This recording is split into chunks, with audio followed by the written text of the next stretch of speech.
So now how did the cave get here? Well, before we talk about how the cave got here, why don't you let me show you the cave in its original state?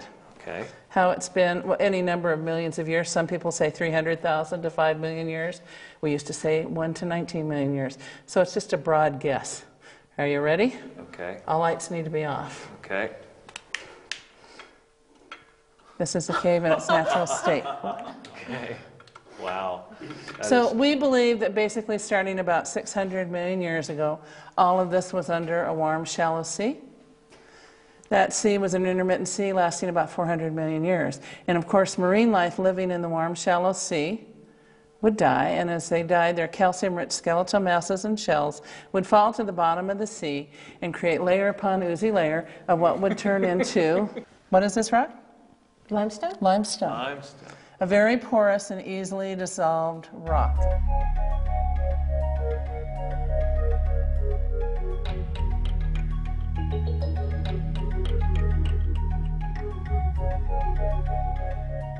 You know, it's kind of like something you'd find at Disneyland, but it's better because it's real. What I'd like to show you in this room is an interesting formation called halictites. And basically, the best way to describe them is if you look at this formation, broken sometime maybe in the last 120 years, and you see this renewal at the bottom, the renewal is called a soda straw, simply because it's hollow in the center, and the walls are paper thin, and that droplet of solution at the bottom is as big as a cave formation. Well, just like any other pipe with highly mineralized water in it, it can clog.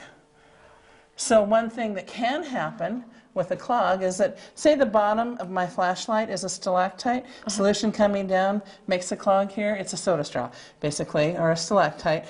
Solution coming through the center makes a clog, solution builds, suddenly it finds a weak spot in the side of the cave formation, and it springs the leak and starts growing these slow-growing capillary cave formations, capillary-like cave formations that we call halictites.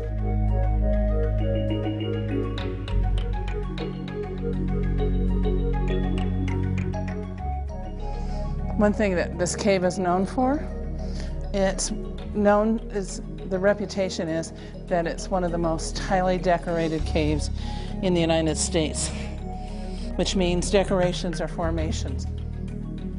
Wow.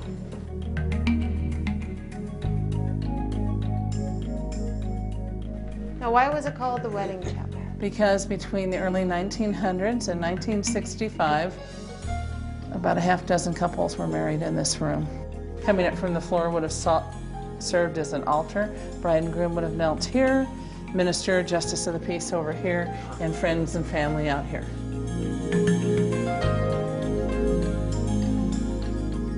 Roberta says that this is the wedding cake, which I guess is appropriate that it comes right after we exit the wedding chapel.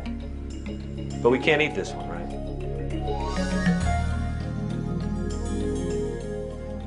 Not a lot of wiggle room through here. Or for hats. Wow, look at that. This beautiful room is called the music room because basically until the early 1960s, rangers used to come in and play what we call the pipe organ. And you can see the pipe organ right up here. Oh, yeah. Now, how would you play the pipe organ? Well, there's been many different stories. One story is that it's a steel mallet. Some say a rubber mallet, a small hammer of sorts. And they would play music and just bung, bung, bung, play whatever tune. But unfortunately, as you can see here, we broke it. Oh. So we no longer do that.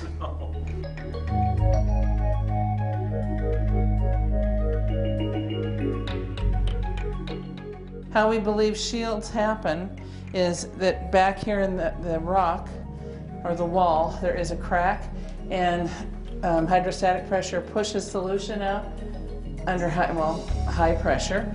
And on each side of the crack, it develops a lip of calcite, which continues to grow into these two plates facing each other. You can see the medial crack up here where it's broken away between the two plates. The pedestals underneath are from a very porous bottom plate, seeping down and creating, for lack of a better description, a column.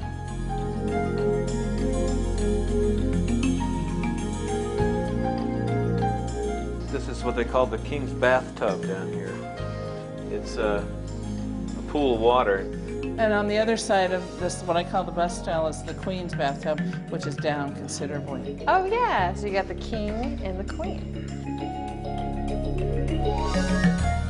Explain what this is again. Bacon in a drapery, staining in a drapery, created by possibly iron oxides or mineralization, or fulvic or humic substance, which means the tannins from the plants above us.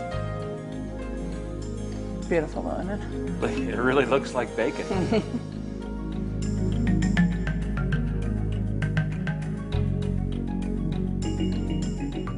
This is called the Lake Room, or Como Lake, historically, named after the lake in Italy.